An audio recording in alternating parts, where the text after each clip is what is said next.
하나님께서 오늘 우리에게 주시는 말씀은 히브리서 11장 8절에서 10절까지 말씀입니다. 제가 봉독하겠습니다.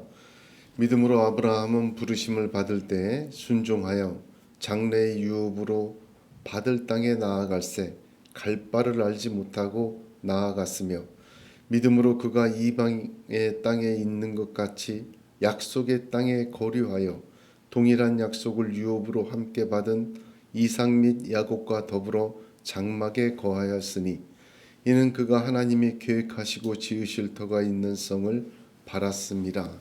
아멘. 하나님의 은혜와 평강이 충만하시기를 축복합니다. 히브리서 11장은 믿음장이다 그렇게 말해지고 있습니다. 그래서 모두 16명의 믿음의 선조들의 이름이 기록되어 있습니다. 그 중에 6명은 이름만 기록되었지 그 믿음의 특징과 내용은 말씀하지 않으셨고 10명의 믿음과 특징을 말씀하셨습니다. 그 10명에 대한 믿음과 특징을 얘기할 때 분량적으로 지면이 짧기 때문인지 아주 성령의 감동으로 아벨의 믿음도 한 절로, 에녹의 믿음도 한 절로, 노아의 믿음도 역시 한 절로 간단하게 표현을 합니다만 아주 깊은 말씀이죠. 오늘 저와 여러분이 나누는 아브라함의 믿음은 좀 다릅니다. 아브라함의 믿음의 이야기는 히브리서의 한 절 한 절 취급하는 것이 아니라 이름만 거론하는 정도가 아니라 8절에서 19절까지에 이르도록 모두 12절을 아브라함의 믿음에 대해서 말씀하고 계십니다. 분량적으로 볼 때 아브라함의 믿음이 얼마나 중요한지를 우리는 알 수 있습니다. 믿음의 모습들 10명, 16명 그 외 모든 선지자들, 믿음의 선조들의 모습을 다 특징을 설명할 때 그것이 믿음이라는 거대한 나무라면 아브라함의 믿음은 그 모든 나무가 있게 한 그 뿌리에 해당하기에 성령께서는 믿음장이라고 부르는 이 히브리서에서 유독 12절을 아브라함의 믿음에 대해서 저와 여러분에게 들려주고 있습니다.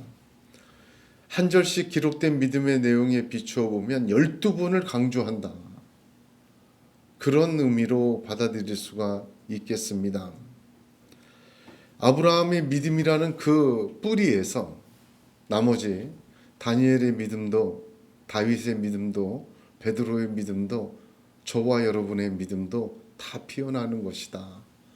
그러므로 오늘 아브라함의 믿음을 나눌 때에 성령 하나님께서 저와 여러분의 믿음의 뿌리가 아브라함의 믿음의 뿌리가 되도록 역사해 주시기를 간절히 소원합니다. 아브라함의 믿음은 그래서 모든 성도들, 믿음의 사람들의 믿음의 DNA다. 그렇게 이야기할 수가 있습니다. 로마서 4장 16절에 그러므로 후사가 되는 이것이 은혜에 속하기 위하여 믿음으로 되나니 이는 그 약속을 그 모든 후손에게 굳게 하려 하심이라. 율법에 속한 자에게뿐 아니라 아브라함의 믿음에 속한 자에게도니 아브라함은 하나님 앞에서 우리 모든 사람의 조상이라. 아멘. 아브라함의 믿음에 속한 자라는 말씀입니다. 그 아브라함의 믿음에 속한 자가 후사가 되는 것입니다. 그러므로 우리 모두 오늘 이 아브라함의 믿음의 이야기를 하나님으로부터 받으며 아브라함의 믿음에 속한 자 되기를 원합니다. 본받는 것을 넘어서야 합니다. 아브라함의 믿음과 동일한 믿음 오늘 들으며 붙들어야 합니다. 그래서 로마서 4장 23, 24절에 저에게 의로 여기셨다 기록된 것은 아브라함만 위한 것이 아니요 의로 여기심 받을 우리도 위함이라 하셨습니다. 오늘 그 아브라함의 믿음을 붙드는 자 아브라함과 동일한 축복받는 하나님의 사람 될 줄로 믿습니다. 아브라함의 믿음을 한마디로 오늘 말씀은 순종이라고 정의하십니다. 그리고 그 순종이 어떤 순종이냐를 세 가지로 말씀하여 주십니다. 아주 구체적이죠. 8절을 보면 믿음으로 아브라함은 부르심 받을 때에 순종하였다 합니다. 순종하는 믿음이 아브라함 믿음의 핵심 DNA라면 그 구체적으로 첫 번째 순종은 부르심 받을 때 순종하는 것입니다. 하나님의 부르심에는 후회함이 없어요. 부르심 받을 때 순종한 사람이 아브라함입니다. 이 부르심 받을 때라는 말을 깊이 생각해야 합니다. 왜냐하면 성경에서 아브라함을 부르신 사건이 창세기 12장 1절부터 나옵니다. 본토 친척 아비의 집을 떠나 내가 내게 명한 곳으로 가라 그랬어요. 밑도 끝도 없이 그렇습니다. 12장 1절이 그렇게 시작해요. 왜 아브라함을 택했는지, 아브라함을 뭐 어떻게 할 건지 그냥 그렇게 하나님이 택하심에는 하나님의 지혜가 담겨져 설명이 필요 없습니다. 근데 자세히 보게 되면요, 창세기 11장 다음에 시작한 12장 1절에 부르셨는데 창세기 11장에는 그 전장에는 바벨탑의 사건과 12장 부르심의 사건 바로 전에 아브라함의 가족 이야기가 기록이 되어 있습니다. 가족 이야기가 기록이 되어 있고 부르셨어요. 부르신 후에 그가 부르심을 받고 떠날 때 75세였더라. 이렇게 기록합니다. 자, 잘 봐야 합니다. 바벨탑 사건이 배경이고 그리고 가족 상황을 설명하십니다. 두 가지를 설명하죠. 아브라함이 살았던 세상을 설명하고 아브라함이 살았던 삶을 설명합니다. 75세라는 부르심을 받을 때가 75세라는 말은 그 나중이에요. 그러니까 부르심 받을 때에 순종하라. 그 첫 번째 의미는 부르심 받을 때가 어땠느냐가 중요한 것입니다. 부르심 받을 때 아브라함이 살던 세상은 바벨탑의 세상이었다. 하나님께 반역하고 반항하는 세상이었다. 여호수아서 24장 2절을 보면요, 여호수아가 모든 백성에게 이르되 이스라엘 하나님 여호와의 말씀에 옛적에 너희 조상들 곧 아브라함의 아비 나홀의 아비 데라가 강 저편에 거하여 다른 신을 섬겼으나, 바벨의 세상은요, 하나님의 정의와 공의와 말씀이 사라진 세상이에요. 있어도 무시한 세상입니다. 그 속에서 똑같이 아브라함도 우상을 섬기며 우상 속에서 바벨의 그 혼란 속에서 그 세상 속에 속해 있던 사람입니다. 로마서는요 1장 21절 25절에서 바벨의 세상을 이렇게 말씀하십니다. 하나님을 알되 하나님으로 영화롭게 아니하며 감사치도 아니하고 오히려 그 생각이 허망하여지며 미련한 마음이 어두워졌나니 스스로 지혜 있다 하나 우준하게 되어 썩어지지 아니하는 하나님의 영광을 썩어질 사람과 금수와 버러지 형상의 우상으로 바꾸었느니라.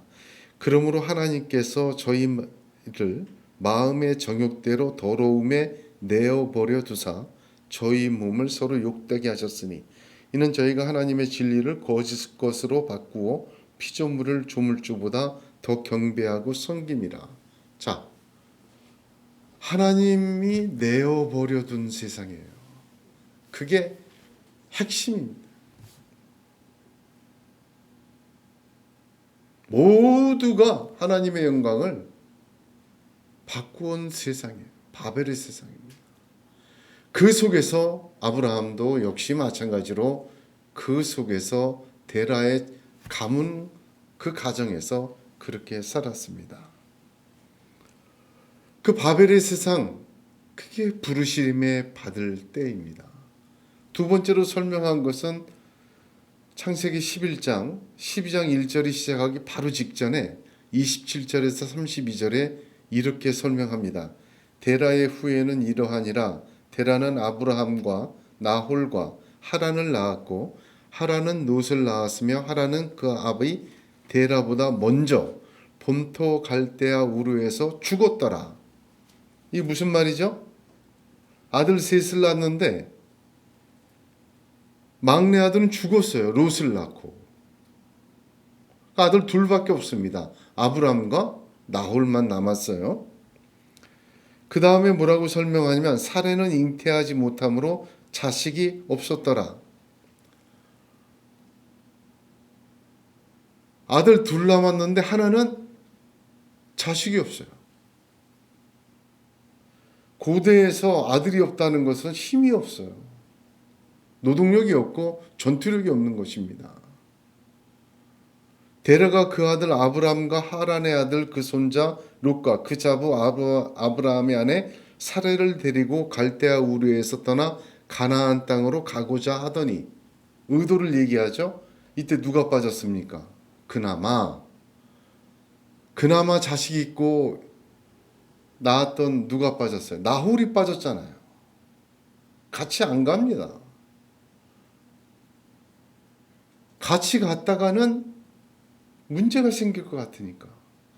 이 나홀이 거주하다가 나중에 리브가가 나홀의 자녀죠. 리브가가 이삭의 아내 리브가가 나홀의 자녀예요. 자, 그러면 갈대아 우르로 떠나서 가나안으로 가고자 하니 그 상황이 어땠습니까? 정말 언제 죽어도 이상하지 않은, 한마디로 복과는 거리 먼, 힘과는 거리 먼, 한마디로 망한 집안이었습니다. 그러나 가지도 못했어요. 갈 의지는 있었지만 가서 가나안 땅에는 힘있고 센 부족들이 많았어요. 그곳에 들어가 정착할 수가 없어서 거기까지 가지도 못하고 하란에 거류하였다. 이방인으로.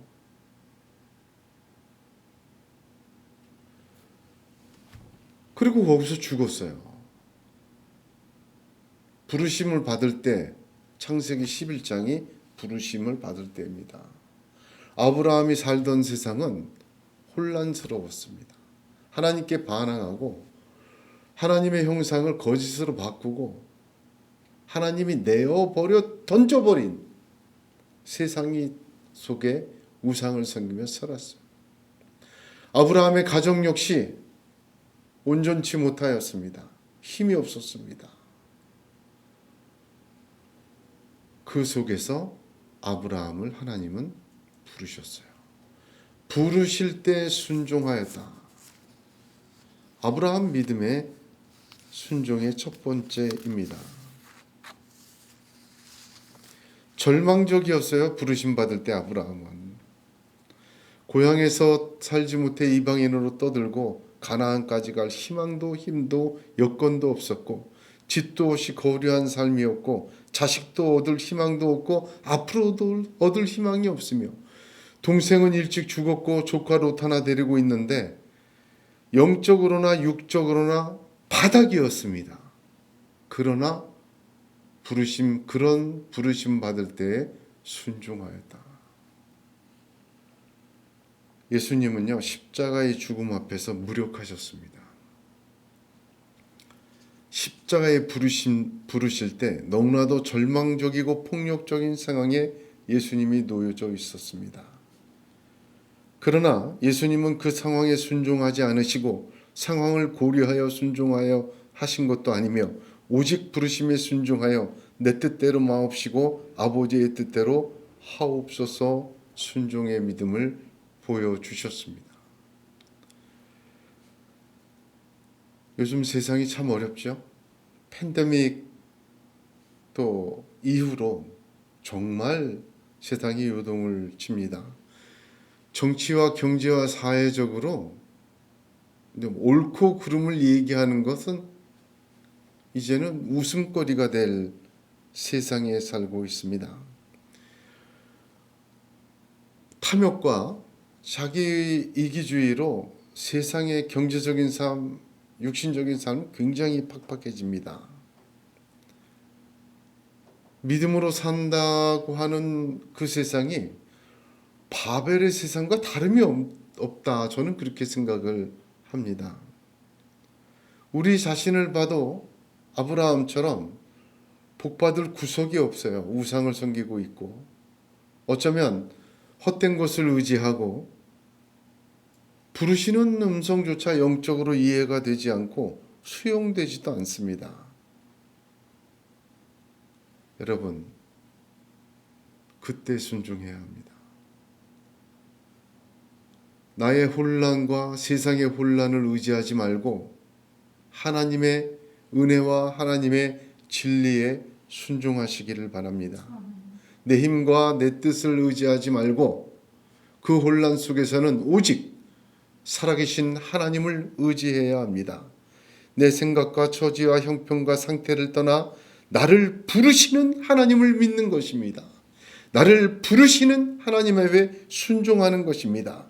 순종해야 될 처지와 형편과 환경과 조건은 없지만 하나님이 부르셨기에 의지하는 것입니다. 나 자신을 믿는 것이 아니라 하나님을 믿는 것입니다. 로마서 4장에는 아브라함의 믿음을 이렇게 표현합니다.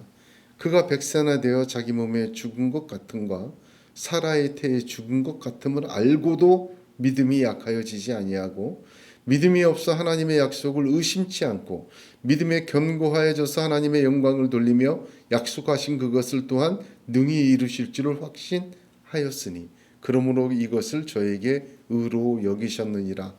아까도 로마서 4장 읽었죠? 그건 그만 위한 것이 아니라는 거예요. 자, 백사가 되어서 다 경수도 끊어지고 자기도 이제 늙어서 잉태할 힘이 없는데 믿었어요. 우리 흔히 그런 말 하죠. 동정녀 탄생은 예수님밖에 없어요. 실천한 겁니다. 믿었어요. 어떻게 그런 믿음을 가질 수 있을까? 이스마엘도 낳고 하나님 준다고 얘기할 때 99세 때 웃기까지 한 사람이 어떻게 그런 믿음 가지게 됐을까? 그 뿌리가 뭘까? 부르심 받을 때 순종한 이 뿌리에서 자기 몸에 죽은 것도 넘어서는 순종과 믿음을 가지게 된 것입니다. 우리는 약하지만 하나님은 전능하십니다. 우리는 죄인이나 하나님은 부르시고 의롭다 하십니다. 우리 자신과 삶에는 희망이 없고 좌절하고 낭망하나 하나님은 부르십니다. 우리에게 자랑이 없게 하시려고 은혜로 부르시는 것입니다. 오늘도 하나님은 성도를 부르십니다. 죄에서 이미 부르셨고 또한 하나님의 위대한 사람으로 자녀와 백성과 천국의 삶으로 부르십니다. 하나님의 나라로 부르고 계십니다. 하란에 거류하여 가나안에 들어갈 힘과 용기와 아무것도 없는 저와 여러분에게 천국을 향해 좁은 문으로 부르시고 하나님의 자랑과 기쁨으로 부르시고 하나님의 영광과 은혜의 자리 주 예수 그리스도와 동행을 함을 부르십니다. 저는 한번 이렇게 생각해 봤어요. 하나님이 바벨을 무너뜨리셨잖아요. 그리고 흩으셨어요. 흩어진 사람들이 그 마음속에 바벨도 무너졌을까? 아니에요. 눈에 보이는 바벨은 무너졌지만 마음속의 바벨은 안 무너졌어요. 여러분, 바벨에 남아있는 우리의 세상 속에서 우리는 부르심에 순종하는 것입니다. 말씀에 순종하는 것입니다.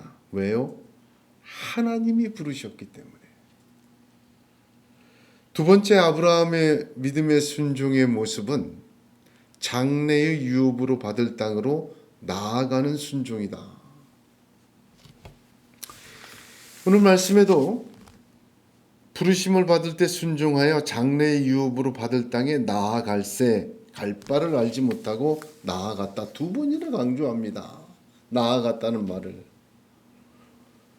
어디로 나아갔습니까? 장래의 유업으로 받을 땅으로 나아간 것입니다. 믿음으로 아멘 했으면, 부르심에 순종하면 이제 나아가야 돼요. 하나님의 역사를 보면 순서가 꼭 있습니다.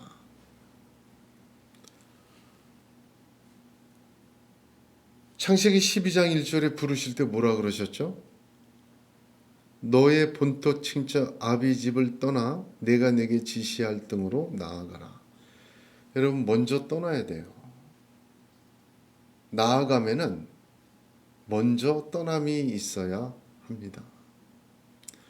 옛사람을 이고지고 옛생활을 이고지고 육적인 삶을 이고지고 새사람, 하나님의 백성, 하나님의 나라로 가지 못합니다.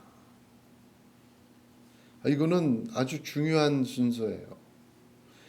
에덴 동산에서 보세요. 에덴 동산의 그 모든 풍요와 축복을 허락하시기 전에 동산 중앙에 있는 나무의 실과는 먹지 말라. 명령이 먼저였어요. 똑같습니다. 하나님의 순서가 그래요. 본토 친척 아비의 집을 떠나 내가 내게 지시할 땅으로 가라. 떠나고 가라. 그 다음에 복을 약속하십니다. 내가 너로 큰 민족을 이루고 내게 복을 주어 내 이름을 창대케 하리니 너는 복의 근원이 될지라. 누가 그렇게 만들겠다는 것입니까? 하나님이 그렇게 만들 때. 너는 뭐해라? 떠나고 나아가라. 내가 너를 그렇게 만들겠다. 하나님이 이렇게 얘기하고, 에덴 동산에 서고 이 요한복음의 그 구원의 순서, 축복의 순서 똑같습니다.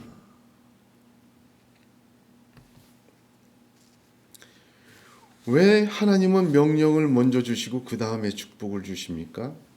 은혜로 된 것이 은혜가 은혜되게 하기 위해서입니다.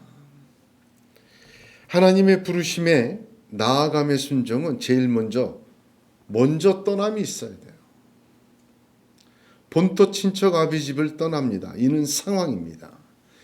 지금까지 나를 억누르고 나를 우상 숭배하게 만들고 나를 그 바벨의 세상 속에 젖어서 살던 모든 것, 자기의 처지와 형편과 절망과 낙담과 육을 위해 쫓고 사는 옛사람과 결별해야 합니다. 갈 바를 알지 못해요. 결별할 때. 자, 보세요. 하란을 떠날 때 그나마 거기서 먹고 살았어요. 가나안까지 가지 못했지만 그러나 하란에서 삶에 거류하며 먹고는 살았어요. 그게 제일 확실해요. 아버지도 못 갔던 그 가나안 땅으로 아버지 없이 이제 가야 돼요. 하나님 아버지 믿고. 한마디로 이것은 무엇이냐면 확실한 것을 떠나고 불확실한 것으로 나아가는 것입니다.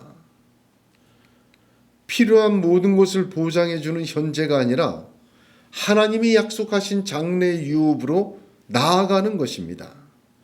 보장해 주는 현재는 머물고 있는 하란에 있지만 가나안은 아닙니다. 다윗은 골리앗을 만났을 때 사무엘상 17장 45절에 너는 칼과 창과 단창으로 내게 오거니와 나는 만군의 여호와의 이름 곧 네가 모욕하는 이스라엘 군대의 하나님의 이름으로 네게 가노라. 내게 오는 곳을 기다리지 마세요.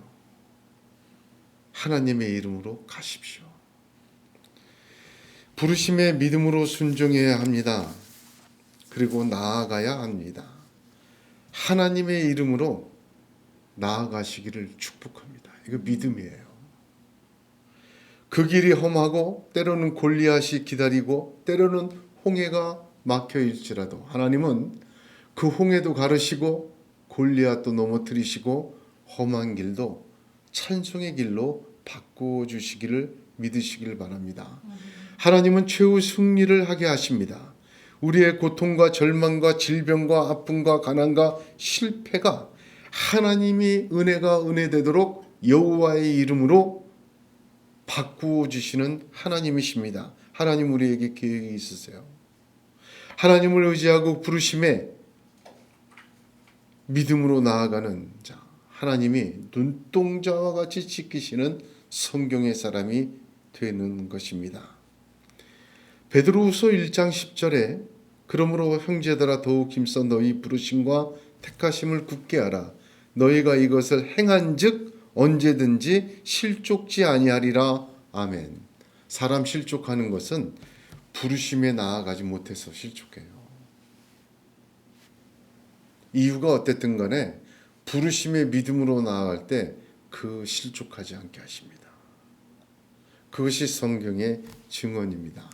마지막으로 세 번째, 아브라함의 순종의 믿음은 약속의 땅에 거류하는 믿음이다. 9절을 보면 믿음으로 그가 이방의 땅에 있는 것 같이 약속의 땅에 거류하여 동일한 약속을 유업으로 함께 받은 이삭 및 야곱과 더불어 장막에 거하였다 합니다. 약속의 땅에 머물러 있어야 돼요. 그게 아브라함의 믿음입니다. 뿌리예요. 순종하는 믿음. 세 번째, 약속한 곳에 머물러 있으십시오. 아브라함이 가나안에 들어갈 때 어땠습니까? 굉장히 가난했어요. 가나안에 들어갈 때 제일 먼저 제단을 쌓았다. 여호와 이름을 불렀다. 창세기 12장에 있죠. 그곳을 베델이라고 해요. 거기서 머무르질 못했어요. 창세기 12장 9절을 보면 예배드리고 베델이라 제단을 쌓았는데 12장 9절은 바로 점점 남방으로 옮겨 갔더라 이렇게 끝납니다. 그리고 바로 13장이에요.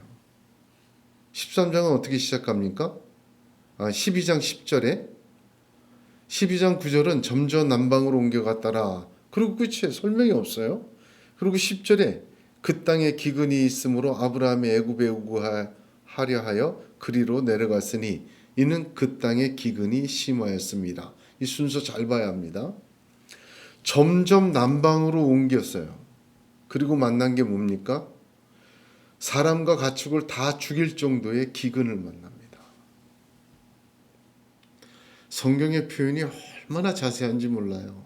대충 읽어서는 안 됩니다. 점점이라는 표현을 씁니다. 베델에서 점점 남방으로 옮겼다. 왜 옮겼을까요?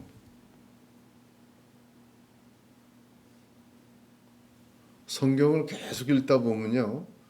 가나안 사람들은 굉장히 강성했어요. 거기서 어떤 사람이 이방인으로 찾아 들어옵니다. 이상한 짓을 해요. 돌을 쌓고 여호와를 부르고 한마디로 깜도 안 되는 거지 같은 사람이 몇 되도 않는 거지 같은 사람이 말이죠. 이상한 짓을 해요. 하지 말아라. 저 거지가 무슨 짓을 벌이니까 쫓아내라. 점점 남방으로 옮긴 것은요. 그 약속의 땅이라고 거류하기가 살기가 쉽지가 않았어요. 받아주질 않았어요. 뒤에 창세기 15장 16장 읽어보면 그것이 증명이 돼요.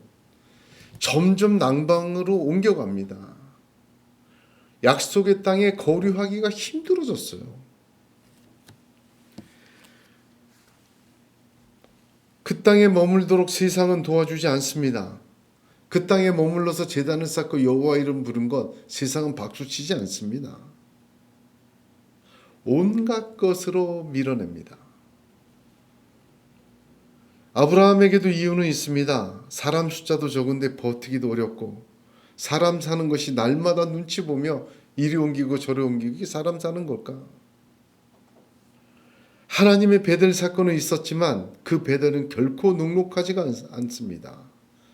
점점 조금씩 옮겨 내려갑니다. 그러다가 기근을 만납니다. 이때부터 아브라함은 가래로 막을 걸 호미로 막을 걸 가래로 막게 되죠. 점점 내려가다가 거기 살 수가 없게 돼요. 기근 때문에. 그래서 어디까지 갑니까? 애굽으로 내려가게 돼요. 애굽에 내려가서 무엇을 하죠? 자기 아내 사례를 누이라고 속입니다. 속인 건 아니죠. 사실은 사촌 누이였으니까. 누이라고 하고 그 성경을 잘 보면요. 바로에게 시집을 보내요. 결혼했어요, 바로하고. 죽을까 봐 힘이 없으니까 살아보려고. 그런데 하나님이 개입해서 막으십니다. 왜 그렇습니까? 사레가 바로의 아내로 살게 되면요, 아브라함 통해서 하나님의 구원의 약속이 이루어지질 못해요. 언약이 이루어지질 못해요. 하나님 바로의 가정에 티가 나게 저주하셔요. 그 바로가, 하나님 알지도 못하는 바로가 하나님 찾고 아내를 내줄 정도로 티가 나게 가르쳐 주시고 저주하세요. 그리고 뭐 합니까? 온갖 금은보화와 노비와 사람까지 다 챙겨줍니다. 나가라고. 아브라함이 이때부터 부자가 돼요. 이때부터 부자가 됩니다.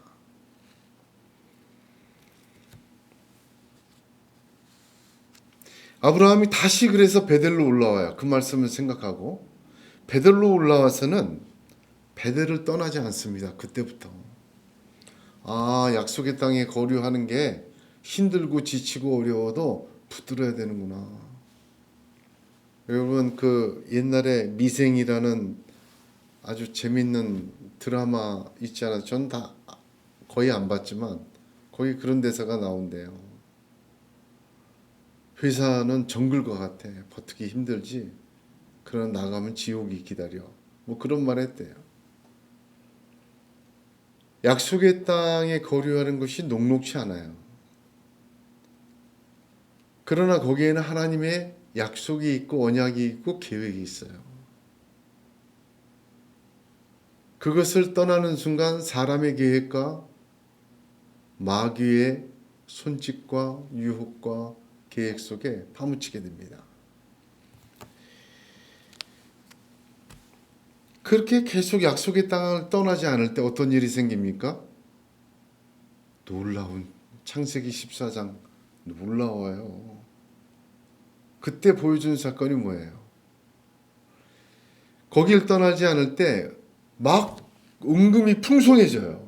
너무 불어나. 갖고 나온 것도 풍성한데 그때부터 거부가 돼요. 롯의 목자와 아브라함의 목자가 싸울 정도로 부자가 돼요. 더 부자가 됐어요. 돈이 돈을 버는 것처럼 더 부자가 됐어요. 그래서 롯에게 뭐라 합니까? 네가 좌하면 우하고 우하면 좌하리라 하고 롯은 여호와의 동상같이 보이는 당시 최고의 도시 소돔과 롯으로 가게 됩니다. 아브라함은 안 가요. 그리고 그 약속의 땅에 거류할 때 소돔과 고모라가 북방 민족에게 침략을 당해서 다 포로로 끌려갑니다. 롯까지 끌려가요. 그때 기사가 뭐예요? 아브라함이 380명의 가신을 거느리고 있어. 그 정도로 팽창한 거죠. 가신을 데리고 올라가서 그 몽땅 쳐무찌르고 데려옵니다. 창세기 14장 17절에 초부시고 돌아올 때 소돔 왕이 사회의 골짜기 곧 왕의 골짜기로 나와 그를 영접하고 멜기세덱은 최고의 제사장이었죠. 그를 만나 축복합니다. 지극 내 손에 붙이신 지극히 높으신 하나님을 찬송할지라 하고 축복해요. 자, 이 두 사건은 뭘 의미합니까? 이방인이었던 아브라함이요, 이제 수호자가 됐어요. 그 땅에 거류하고 있을 때 육적으로, 지역적으로 완전히 자리매김을 하게 하셨어요. 그들이 포로로 끌려갈 때 그 거류하고 있는 이방의 사람 아브라함을 멸시하고 무시했던 소돔 왕이 나와서 영접하게 만들어 주셨어요. 이 하나님의 완전한 승리는 이렇습니다. 그리고 그 소돔 왕이 보는 앞에 그 많은 사람들 앞에 멜기세덱 제사장을 통하여 축복하시오. 하나님이 그렇게 하셨다. 이 사람은 하나님이 쓰시는 사람이다. 육적이고 영적으로 하나님은 완전히 그 가나안 땅에서 아브라함을 자리매김하고 높이 높이 세워주셨습니다. 누구도 아브라함을 홀대하지 못하고, 누구도 저 사람 뒤에는 하나님이 있구나, 그가 제단을 쌓은 그 하나님은 놀라우시구나, 그렇게 하도록 만들어 주셨습니다. 옮겨갈 때 문제가 생깁니다. 약속의 자리에서 여러분 옮기지 마세요. 사실 옮겨갈 때 한순간에 옮기지 않아요. 사람이 점점 가랑비해졌듯이 조금씩 신앙의 자리, 기도의 자리, 예배의 자리, 헌신의 자리, 말씀의 사모함의 자리, 여러분 그건 조금씩 옮겨가는 겁니다. 적당히 타협하고 적당히 합리적이고 적당히 유익한 것을 섞다 보면 좋을 것 같지만 기근을 만나게 돼요. 결국은 애굽으로 완전히 가게 됩니다. 약속의 자리에서 옮겨지는 것이 한순간이 아니라 점점이라는 것을 보여주고 있습니다. 여러분 성경을 보면 다른 건 모르겠습니다만 성경에 나온 인생들을 한번 보세요. 옮겨간 인생이 잘된 인생이 있는가? 없어요. 초대왕 사울을 봐도 그렇고요. 다윗 보세요. 다윗도 점점 옮겨가다가 장남의 압살롬의 반역을 당하잖아요. 점점 옮겨가다가 완전히 옮긴 사람 솔로몬 보세요. 나라가 두 개로 쪼개지지 않습니까? 예수님 발 앞에다가 향유 옥합을 깬 분 여인을 저게 얼만데 돈이 아까워서 책망하던 가룟 유다는 결국 팔게 되지 않습니까? 작은 틈이 댐을 무너뜨리는 것처럼 조그마한 신앙의 양보와 타협과 그런 것 속에서 결국 무너지게 되는 것을 보게 됩니다.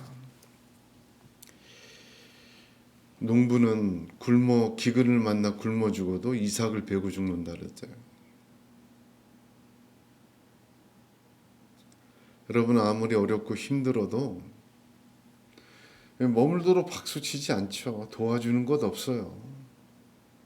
그러나 머무르셔야 합니다. 하나님은 그 약속의 자리에 머무르는 자에게 자신이 계획하시고 세우신 뜻을 이루십니다. 은혜의 자리, 축복의 자리, 말씀의 자리, 언약의 자리, 내게 주신 부르심의 자리, 언약의 약속의 자리 떠나지 않고 장래 유업을 향하여 나아갈 때 나아간 그곳에 머무르시는 믿음이 있기를 주님의 이름으로 축복합니다. 아브라함은 이삭과 야곱과 더불어 장막에 거하였다. 오늘 말씀이 이렇게 증거하죠. 여기 굉장히 중요한 예를 던지신 것입니다. 약속의 땅에 거류한 것에 대한 증명을 보여주신 것이에요. 잘 보세요. 아브라함이 몇 세까지 살았습니까? 175세까지 살았습니다.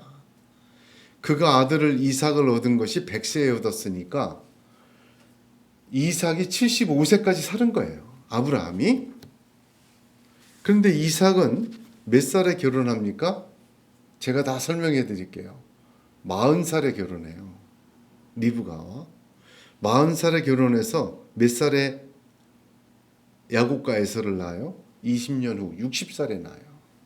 그러니까 75세에 이삭 75세에 아브라함이 죽었어요. 근데 60세에 야곱과 에서를 낳았어요.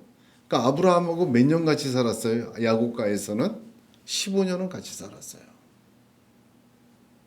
그래서 오늘 성경은 아브라함의 장막에 이삭과 및 야곱과 더불어 장막에 거하였다. 왜?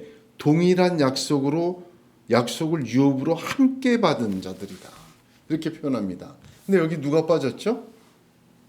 야곱의 형 에서가 없어요. 에서는 장막에 안 거했어요. 창세기 25장 27절을 보면 그 아이들이 장성함에 에서는 익숙한 사냥꾼인 고로 들 사람이 되고 야곱은 종용한 사람인 고로 장막에 거하다. 이 말이 그 말입니다. 야곱이 엄마 품속에서 산 것이 아니라 장막에 거한 거예요. 어디 장막? 아브라함이 있고 이삭이 있는 장막에 거하였고, 에서는 어디에 거하였어요? 들에 거하였어요. 자기 힘 믿고 나갔어요. 에서는 그 이름이 없습니다. 어디에 머물러야 합니까? 아브라함의 장막에 머물러야 돼요. 아브라함과 이삭의 믿음에 속한 자가 되어야 돼야 합니다.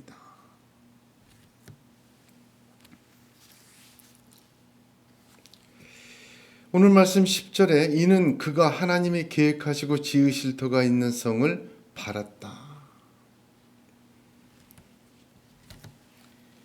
어떻게 머물 수 있느냐?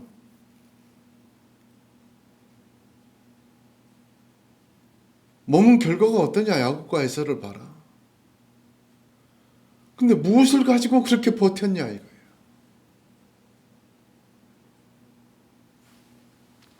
하나님이 계획하시고 지으실 터를 바라는 것으로 버틴 거예요. 고린도전서 1장 25절에 모든 믿는 사람들은 이렇게 고백합니다. 하나님이 미련한 것이 사람보다 지혜 있고 하나님의 약한 것이 사람보다 강하니라. 여러분 이게 아멘 되어야 합니다. 동의가 아니라 아주 구구절절한 말씀이다. 이거 정말. 사람이 지은 것은 모래 위에 지은 집과 같습니다. 언젠가는 허물어집니다. 하나님은 전능하십니다. 하나님이 지으시는 인생과 사람이 자기 자신이 지은 인생은 차이가 있습니다. 하나님이 계획하신 대로 이루어지는 인생이 되어야 합니다. 우리가 아무리 노력해도 내가 노력한 인생은 내가 노력한 거기까지이고 내가 계획한 거기까지입니다. 나보다 더 하나님이 잘 아십니다. 나보다 더 나를 만드신 하나님이 더 사랑하십니다. 나보다 하나님은 나에게 더 완전한 계획이 있으십니다. 내가 지어가는 인생보다 하나님이 나를 지으시는 인생이 더 완전합니다. 그 믿음으로 약속의 땅에 거류하시기를 바랍니다. 우리의 믿음의 DNA는 순종입니다. 부르실 때 그 상황이 어떠든지 순종하십시오. 장래 유업으로 얻을 땅으로 나아가십시오. 그 약속의 땅에 거류하시길 바랍니다.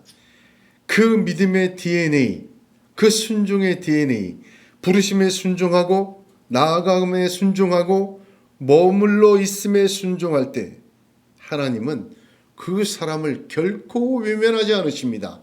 아브라함과 동일한 약속으로 동일한 축복으로 역사하여 주십니다. 이것이 우리 믿음의 DNA입니다. 인공지능한테 DNA 손상에 대해서 물어보니까 이렇게 대답을 해요. 사람은요, 하루에도 수만 번 DNA가 손상을 받는데요. 여러 가지 이유로. 그런데 그게 스스로 자가 치료를 한다고 합니다. DNA 손상이 회복되지 않으면 대표적으로 어떻게 됩니까? 암이 걸린대요. 아브라함의 믿음의 순종의 DNA는 수도 없이 공격을 받습니다. 아브라함도 공격을 받았잖아요. 우리도 마찬가지예요. 얼마나 공격이 셌는지 이스마엘을 낳기도 하고 이삭을 주신다는 말씀에 웃어버릴 수밖에 없는 공격에 너덜너덜해지는 믿음이 되기까지 하였습니다. 아브라함의 인생을 보면 그 어떤 사람보다도 그 믿음의 DNA가, 순종의 DNA가 지독하게 공격을 당하여 훼손된 사람이었습니다. 그럼에도 불구하고 아브라함의 믿음의 순종은 하나님의 은혜로 지켜지고 세워졌습니다. 그것이 성경의 증명입니다. 그러므로 아브라함의 믿음의 순종은 온실 속의 화초가 아니라 거친 세상 악한 마귀가 득세하고 역사하는 무서운 파도와 바람과 유혹과 시련과 시험에 잘려지고 회복하고 잘려지고 회복하고 망가지고 다시 이어지고 썩어지고 다시 살아나는 야생의 DNA로 자리매김하였습니다. 결국 어떠한 비바람도 어떠한 세상도 그 순종의 DNA는 꺾지를 못하고 물러서고 그 순종의 DNA는 세상을 이기는 순종이 되었고 하나님의 뜻을 이루고 구원의 역사를 이루고 천국의 장래의 유업을 이루는 놀라운 새 창조의 DNA가 되었습니다. 우리도 어쩌면 바벨과 같은 세상 속에 살고 있고 우리의 가정과 인생의 삶은 약하고 두렵고 힘들 수 있는 경우가 참 많습니다. 순종은요, 엄청난 공격을 받습니다. 아브라함처럼 말입니다. 그럼에도 오늘 하나님은 이 아브라함의 믿음의 DNA가 우리 믿음의 DNA 되기를 원하십니다. 아브라함의 믿음의 순종을 요구하시는 하나님은 아브라함에게처럼 그 세상도 이기는 하늘을 상속하는 유업을 이룰 믿음으로 이끌어 주실 줄로 믿습니다. 아브라함의 믿음에 속한 자는 아브라함에게 베푸신 은혜와 역사와 언약도 그 인생과 가정과 사업과 삶 속에 함께 이루어 주실 줄로 믿습니다. 오늘 저와 여러분에게 이 아브라함의 믿음의 DNA가 다시 깨어나고 충만하고 더 강하게 채워지시기를 우리 주님의 이름으로 축복합니다. 기도하겠습니다. 거룩하시고